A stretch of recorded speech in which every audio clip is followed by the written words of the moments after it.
What you're going to hear tonight is a part of research that I've been conducting regarding McClellan's movements on the battlefield of Antietam.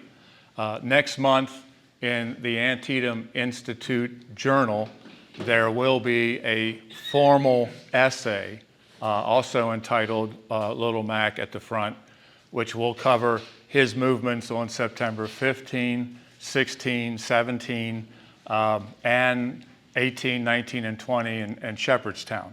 So this is a small part of the research I've been doing lately on McClellan's movements. And before I go any further, I want to acknowledge my gratitude to Tom Clemens, because without his help, at least a third of what I have discovered would not be possible. He shared correspondence from Ezra Carman to veterans and from John Gold to veterans. He shared that with me. And believe me, it was an eye-opener, and it has even surprised me. Now, although recent scholarship by Tom places General McClellan's administrative Army headquarters in Keedysville, the notion still persists that the Pry House was General McClellan's headquarters, and that unlike his counterpart, General Robert E. Lee, who visited several locations of the battlefield during the Battle of Antietam, McClellan remains at the Pry House all day, viewing the battle through a telescope and casually smoking cigars. Now, the popular image of McClellan at the Battle of Antietam was established 20 years after the battle by Francis W. Palfrey in his book, The Antietam and Fredericksburg. Now, Palfrey, a veteran of the battle, laid the foundation for the historical consensus regarding McClellan's whereabouts on September 17th. And this is a direct quote.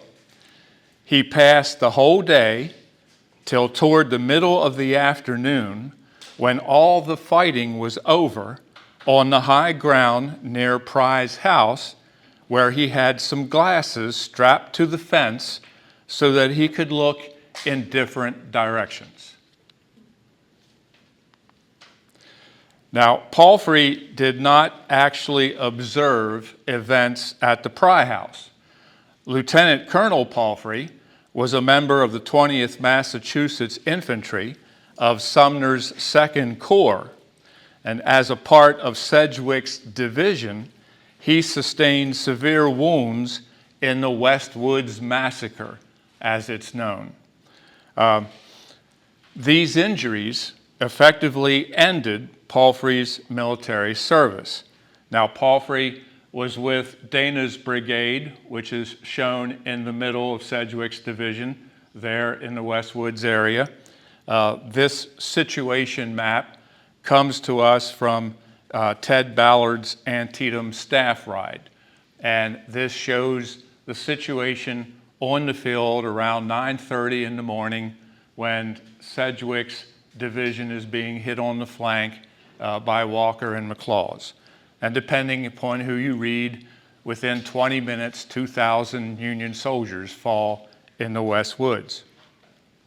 And Palfrey was among them. Now, Palfrey was echoed by others. Among them was Bruce Catton, writing shortly before the centennial of Antietam in 1962. And this is a direct quote. "Back by the Pry House sat McClellan, getting the messages of triumph and disaster from the wig-wagging signal flags, studying the far-off slopes through his telescope, sending his aides here and there, watching the battle that he had planned, but not laying his own hand upon it. McClellan, quiet, composed, thoughtful, almost detached, listening with an inner ear for the still voice of caution and doubt, letting the battle go on without him. McClellan had stayed at the Pry House all day, except for one brief excursion to the right to talk with Sumner. Now, we know Catton did not actually observe events at the Pry House. The accepted historical consensus portrays a sedentary McClellan at Antietam. The notion persists that, unlike his counterpart, Robert E. Lee, who visited several locations at the front during the battle, the supposedly timid and cowardly McClellan remained at his headquarters at the Pry House.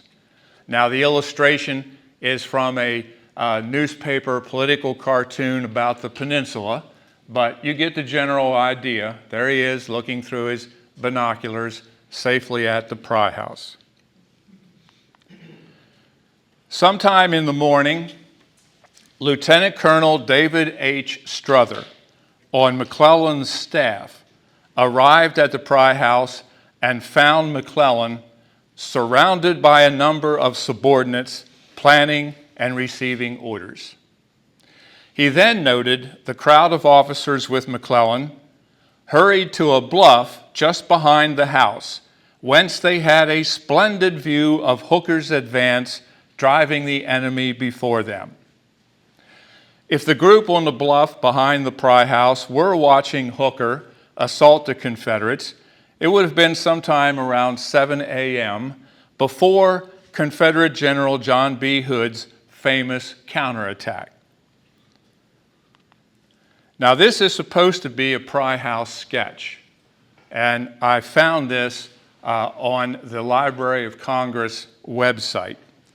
Now, according to Strother, horses were forthwith ordered, and we rode rapidly across to a commanding knoll on the eastern side of the Sharpsburg Turnpike, about the center of our line of battle, nearly opposite the town of Sharpsburg. Now, according to Strother, this position afforded the most comprehensive view of the field that could be had from any single point. Now, this is a period illustration. The author is unknown. I suspect that it's not the Pry House. I suspect that it's a house in Keedysville, that it's Army headquarters. The topography just doesn't match the topography of the Pry House. So I think the artist may have been confused, may have mislabeled it. I mean, the writing at the bottom, I think it says Fitzjohn's house, McClellan's HQ. In the Battle of Antietam, Hooker was brought here. It just seems confusing to me because I think Hooker's taken to the Pry House first and then taken elsewhere. But if this is the Pry House, then the impression I get is that on the opposite side of the Boonesboro-Sharpsburg Turnpike, then that is a picture of the hill that Strother was talking about. Now, this is the current view from behind the Pry House. Excuse me. And to the left, you can see the driveway. And if you go out to that driveway and you look to the southeast from the entrance, you see a hilltop. Now, this position was also noted by newspaper artist Frank H. Schell and described by him as McClellan's post of observation. If you look at the very bottom in the middle, you should be able to make out that text, McClellan's post of observation. Unlike the Pry House, which only provided observation of the northern part of the battlefield, the hilltop was a logical choice for a forward observation post because it allowed a view of most of the battlefield. Now, the 93rd New York Infantry, who were McClellan's bodyguard, they dubbed this forward location as McClellan's field headquarters. That's what they called it. This is a capture of a Google Earth view, and this shows the hilltop behind the present-day church on Route 34.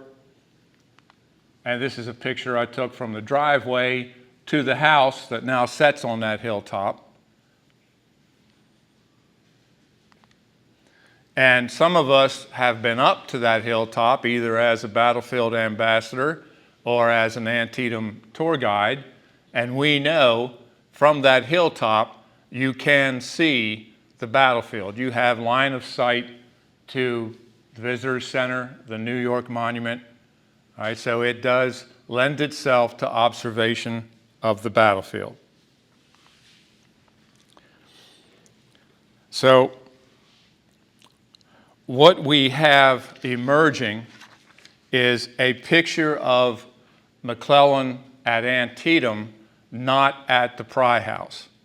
Now, this illustration is actually labeled McClellan at the Battle of Antietam, and it occurs in a history of the United States by Edmund Ollier, published in London in 1880. All right, so it's an English history of the United States, and it shows an active McClellan, and if you look at the illustration, you can see artillery just below him. So this may actually be him at one of the various artillery locations on the field, the guns of position maybe. Now this is a picture of McClellan's mount, Dan Webster, as McClellan named him. He was also known as Handsome Dan. McClellan's staff called him that Devil Dan. Dan earned the staff's nickname because he was one of those horses that could trot all day long at a very rapid gait, which kept all the other horses at a gallop. Just as with people, no two horses are alike, and speed varies from animal to animal. However, some generalities may certainly be assumed for a mount of Dan's ability. Now, the trot is roughly 8 miles per hour, and a full gallop at least 30 miles an hour. Now, at that rate of speed, Devil Dan could do 2 miles in 15 minutes at a trot, and the same distance in 4 minutes at a gallop. And this illustration comes to us from Battles and Leaders of the Civil War. It's an article written by Jacob D. Cox, and that definitely looks like Devil Dan at a gallop to me. Now, going back to the post of observation, the field headquarters, just behind the church. If we turn our attention on the opposite side of Route 34, we see a farm lane entrance. Now, at the time of the battle, this was owned by a family named Nykirk, and I have called this the Nykirk Crossing. Now, this is a Google Earth capture of that driveway from Route 34 in the lower right to Antietam Creek. And there either was some kind of ford or small bridge, something that allowed access across the creek from the Nykirk property. And I call it the Nykirk Crossing. And this is the route of the Nykirk Crossing overlaid on an 1893 War Department map of the battlefield. And you can see very plainly that this route would allow access to the Poffenberger farm at the very top of the map and to the East Woods. And the distance is roughly about 2 miles. And so Devil Dan, at a gallop, he could be there in 5 minutes. and it brings you out, just behind the East Woods. And many of us recognize this spot. We recognize General Mansfield's mortuary cannon and General Mansfield's monument. Now, I'm going to begin with the New York Tribune, September 19th, 1862. And if you look in the middle, you will see, when General Hooker fell, General McClellan immediately proceeded to the right, where he was enthusiastically received, and by his presence added much to our success in recovering the ground lost. And now I'm going to go to the New York Herald of September 21st. And the article is entitled, General McClellan at the Battle. And the highlighted text reads, when the intrepid General Hooker was wounded during the morning, General McClellan rode over to the right of the line and inspired the troops with confidence by his presence. Most histories of Antietam place General Hooker's wounding around or about 9 a.m. Most often, the source cited by historians for the 9 a.m. time frame is Hooker's March 11, 1863 testimony before the Congressional Joint Committee on the Conduct of the War. However, Hooker's time frame is not set in stone. There is testimony before that same committee which contradicts Hooker. It comes to us from Major General Edwin V. Sumner, who commanded the Second Corps. Sumner launched the West Woods Massacre assault from the East Woods with Major General John Sedgwick's division after the wounded Hooker left the field. As Sumner testified on February 18, 1863, I passed him, Hooker, some distance in the rear where he had been carried wounded. Now, many of us recognize this gentleman. This is Ezra Ayres Carman, who penned a manuscript on the Maryland campaign. And many of us are familiar, with that manuscript. Thanks once again to Tom Clemens. Now, Carman set his time for Sumner's advance out of the East Woods at 9 o'clock, 9 a.m. And Carman based that on the September 29th report of Brigadier General Alpheus S. Williams. Williams reported it was nearly 9 o'clock a.m. when Sumner arrived in the East Woods. Clearly, according to Sumner, Carman, and Williams, Hooker was mistaken about the time of his wounding when he testified to the committee. Now, we also know that Carman worked with a government topographer named Cope to generate a series of maps at roughly half-hour intervals throughout the day, showing movements on the regimental level.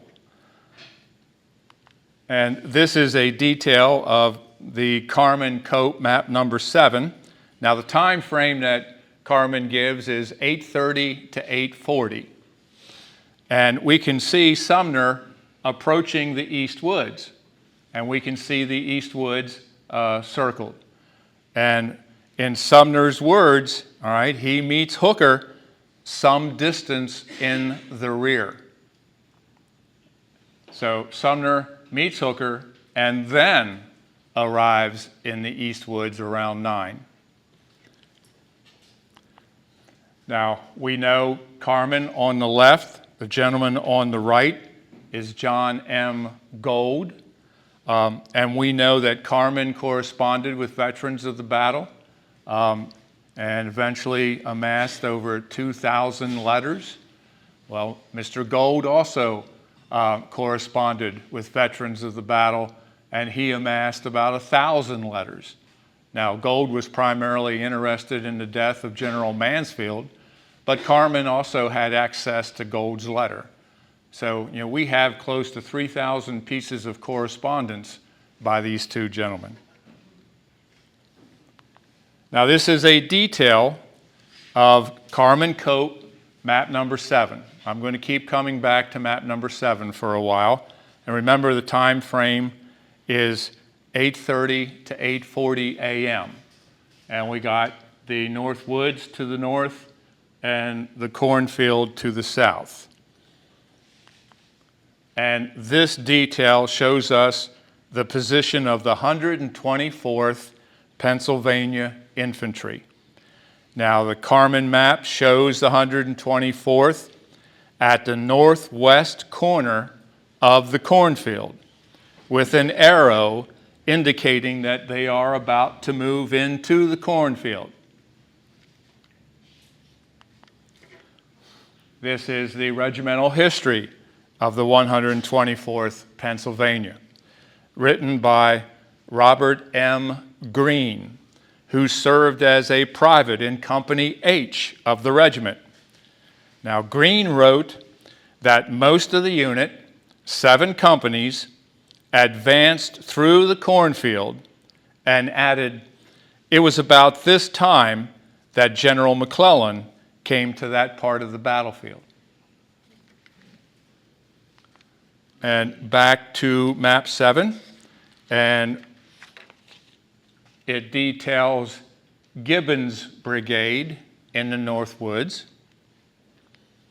Some may recognize this gentleman. This is Major Rufus B. Dawes of the 6th Wisconsin of Gibbon's brigade. Now, Dawes wrote to Antietam Battlefield Board member Ezra Carman, January 16th, 1899.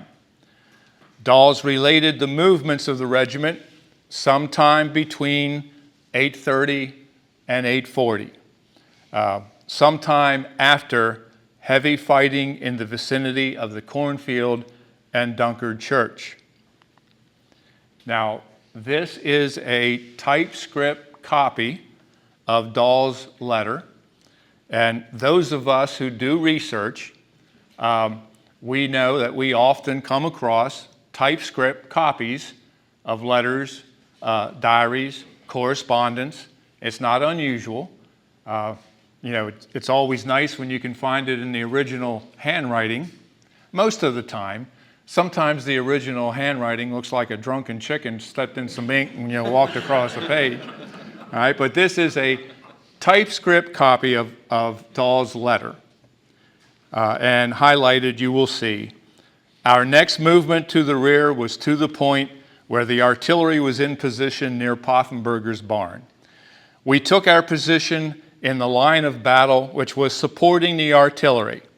While we were in this position, General McClellan, accompanied by his staff, rode along the lines in our rear and was received with great enthusiasm. Now back to map 7, and I want to draw your attention to the lower left, where you'll see the 10th Pennsylvania Reserves. Now, this unit was part of Meade's division. It was initially located in the cornfield and vicinity, and then was moved to the right of the cornfield across the Hagerstown Turnpike about 500 yards. Now, in the ranks of the 10th Pennsylvania Reserves, at the lower left, you see the name William Olcott. Now, Olcott was a private at the time of the battle. He achieved the rank of sergeant by December of 1863 and was transferred to the 191st Pennsylvania Infantry. Taken prisoner. Prisoner of war records show him captured near Petersburg, Virginia, eventually confined to a prison in Salisbury, North Carolina, where he was admitted to a hospital, and he perished on January 8th, 1865. And this is a typescript copy of part of Olcott's war journal, the part dealing with the Battle of Antietam. And he writes, "Immediately upon our arrival at the point indicated, we commenced firing. About this time, General McClellan and staff visited some portion of the field, and cheer after cheer rent the air as he made his appearance." So map number 7, I want to review the 10th Pennsylvania to the left, the 124th Pennsylvania going into the cornfield, and Dawes with the 6th Wisconsin in the North Woods. And we know in the vicinity of the North Woods, the Poffenberger farm became a fallback area of refuge for many of the First Corps early morning combatants in and around D.R. Miller's cornfield. Now, Ezra Carman was also responsible for writing the language on the cast iron tablets that we see dotted around the battlefield. All right, we have Carman to thank for those tablets. And this is tablet number 2, located close to the Indiana State Monument. And it details the movements of Doubleday's division. And I want to draw your attention to the last sentence on the tablet. After an obstinate contest, the brigades were withdrawn to the fields north of D.R. Miller's and subsequently to the cover of the high ground beyond Joseph Poffenberger's. This is the monument to the 2nd United States Sharpshooters. They were one of those units seeking shelter at the Poffenberger farm. Now, at an earlier hour, their brigade, commanded by Colonel Walter Phelps, Jr., was part of a desperate firefight at the Hagerstown Turnpike near the southwest corner of the cornfield. During this combat, a rebel flag was captured and carried with the 2nd U.S. when they retired to the vicinity of the Poffenberger farm.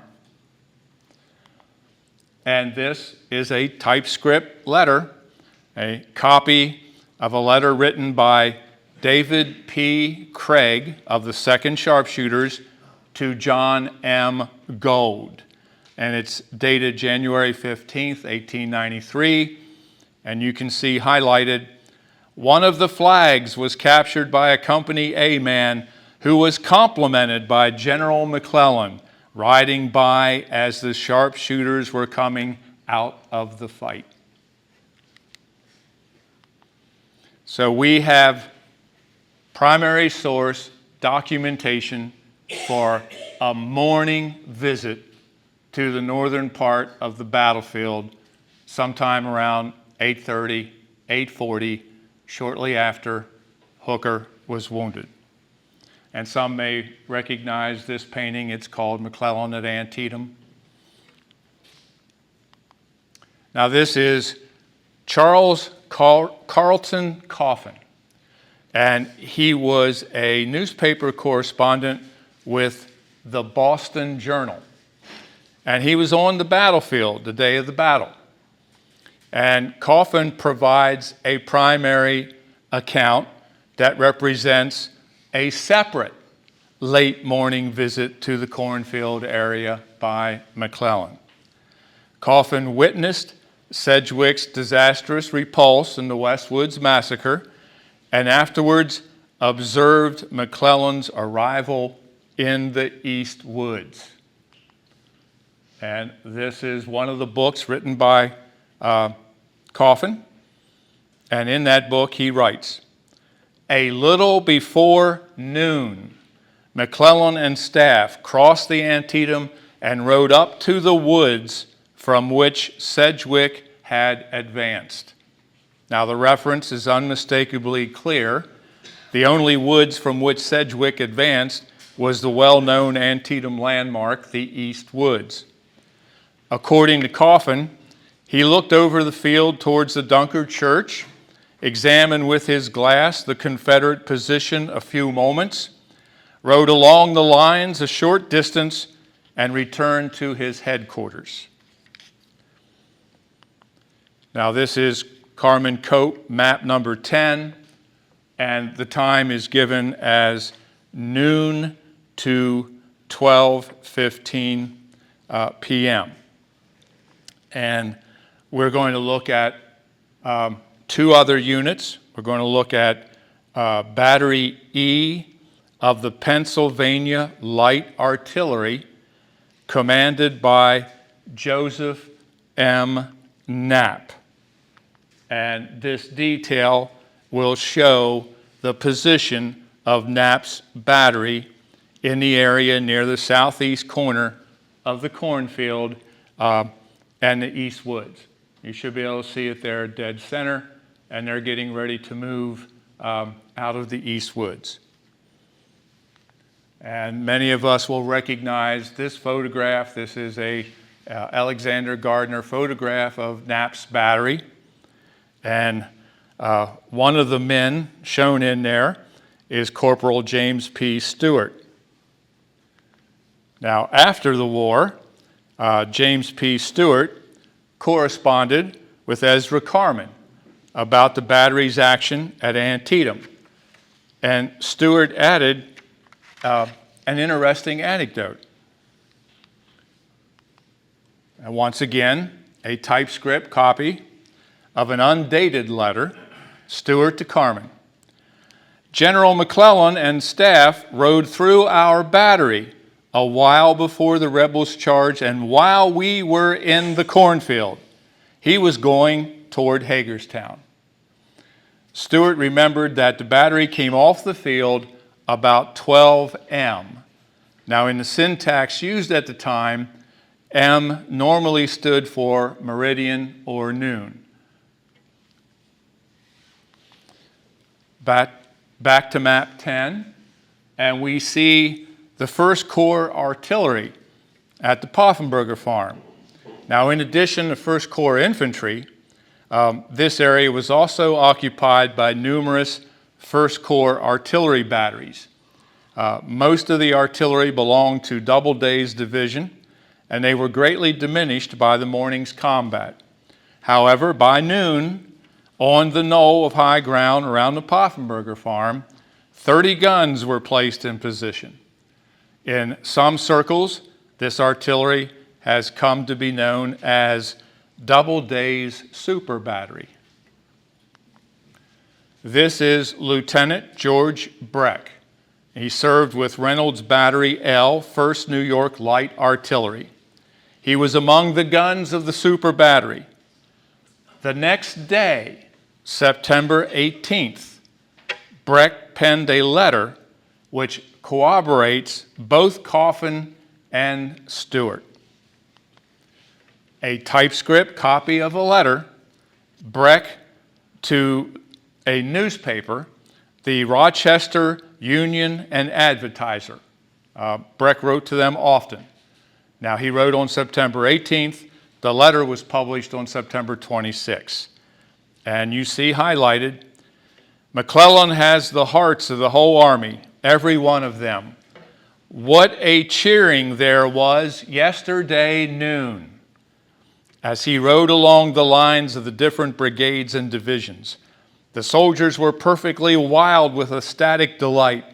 Caps, blankets, and coats went up in the air, and the men shouted and yelled, and some of them actually cried with joy at the sight of their general.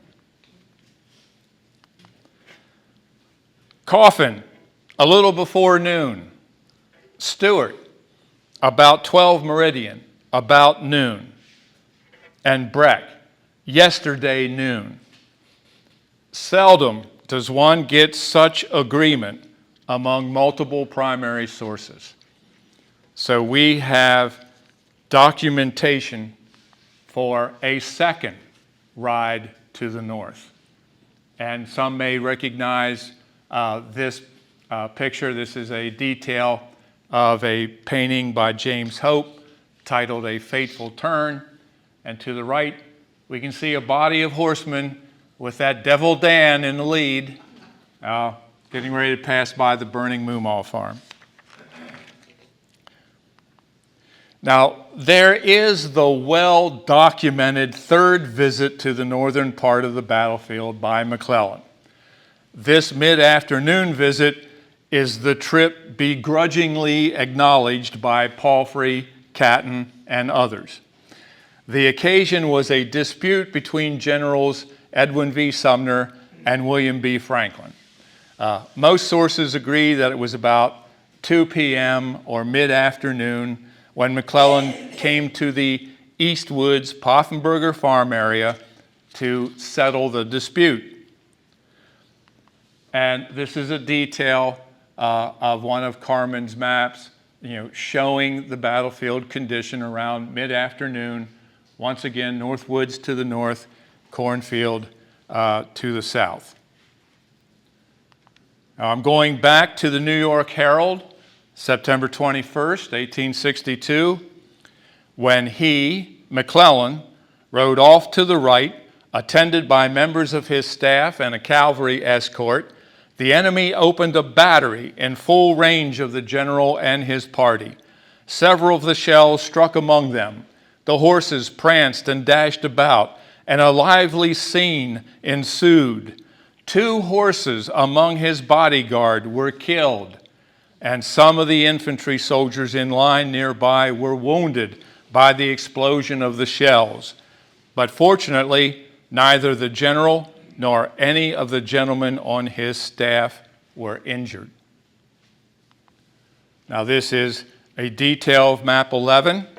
By the middle of the afternoon, Brigadier General Willis A.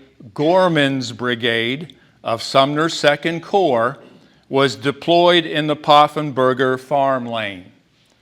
The brigade was withdrawn to the farm lane after its disastrous repulse earlier in the Westwoods Massacre. In the ranks of Gorman's brigade with the 1st Minnesota Infantry Regiment, Sergeant Edward H. Bassett also observed McClellan at this same time. And I know you're getting tired of hearing this by now, but a typescript copy of a letter, Bassett to his sister, September 25th, 1862. During the PM, General McClellan came riding up to the front. The boys cheered him. He took off his hat and bowed, smiling very pleasantly. In a few moments before he was 10 rods past our regiment, now 10 rods is 160 feet, the rebels opened a battery opposite to us, and the shot and shell flew around the general like hail. There were several horses in his bodyguard were killed, but he was not hurt. Map 11, once again. This is the high ground near the junction of the northeast corner of the cornfield and the East Woods, where the 1st New York Light Artillery was located, and it was labeled Frank's Battery on Carman's map. And McClellan visited this position. This is First Lieutenant Nelson Ames with the 1st New York, and he provides us with another eyewitness description of McClellan under enemy artillery fire and directing counter battery fire, as Ames recalled, right, in the book that he wrote. During the afternoon, Generals McClellan and Sumner rode up to where we were posted and examined the lines of battle with their glasses. In the course of their visit, a rebel battery on our front was throwing shells into our line. General McClellan turned to Sergeant Barse and told him to give them a few straight shots.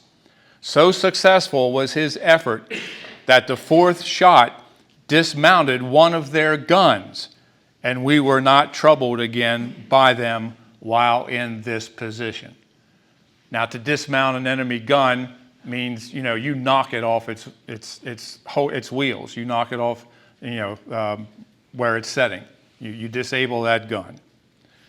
Now, Ames' next sentence leaves little doubt that it was a dangerous place. It was while sighting his gun in this place that Corporal Salisbury was mortally wounded. And we see this entry, Corporal Reuben E. Salisbury killed at Antietam. And he lays to rest in Antietam Cemetery. Stone number 629, Reuben E. Salisbury, Battery G, 1st New York Artillery. All right. So it was a dangerous place. Now, the picture that I used actually comes from Harper's Weekly magazine of October 4th, 1862, and it's titled, "McClellan to the Rescue." So we have several primary sources of an active McClellan on the field under enemy fire, directing counter battery fire. 3 visits, to the North Woods area. Now, after the war, in the publication Battles and Leaders of the Civil War, General Franklin, in an article that he wrote titled Notes on Crampton's Gap and Antietam, he claimed that later in the day, after the mid-afternoon visit, General McClellan came again to my headquarters. So Franklin provides us with documentation for a 4th visit to the northern part of the battlefield. And we assume that Franklin's headquarters was somewhere in the East Woods. This is the Nykirk map once again, and the route, from the Pry House, or the route from the hilltop, the field headquarters, to the northern part of the battlefield. And once again, at a full gallop, he could be there in 5 minutes.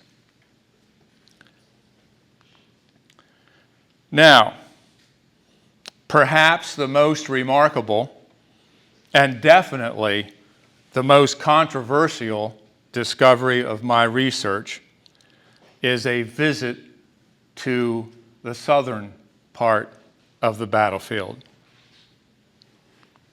No history that I am aware of has ever been published that has placed McClellan at the lower bridge or at Burnside Bridge. I haven't seen one, and I've seen a lot of histories of Antietam. Now I'm going to revisit the New York Herald of September 21st, and we have seen that in its reporting, it has been accurate. It has been spot on. The gallant commander of the Union Army in the field was at times at his headquarters, established for the day upon the commanding hill I have referred to, and at others in this position of the field or that, to the right or the left, as the exigencies of the hour demanded. The left would be the southern part of the field. This is a detail of Carmen's map number 14, 5:30 p.m. Now I've flipped it on its side. North is to the right and east is to the top. And the guns of position are to the left.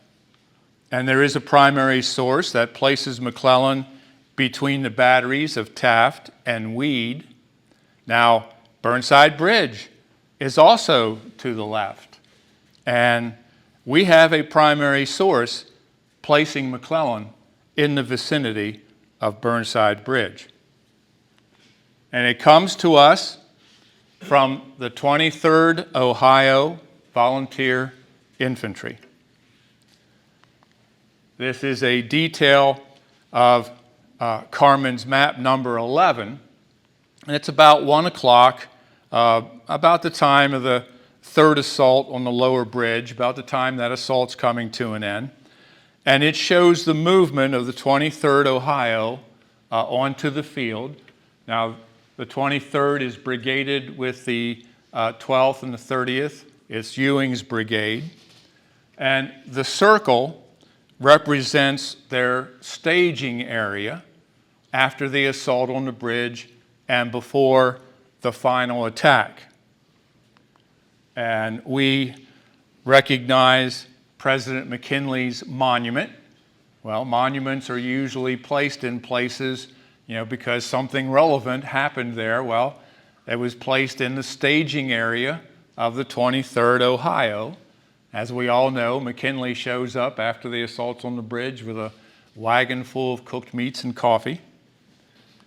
And this is the staging area looking to the west, and we can see the ridge that Ewing's brigade is going to pass over in the final attack. And this is a detail of Carmen's map number 13, about 4:20 p.m., and it shows the battlefield of Ewing's brigade.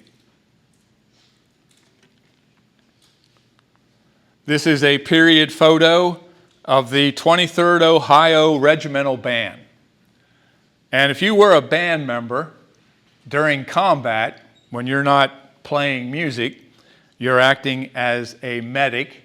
You are caring for the wounded. You're helping the wounded off the battlefield.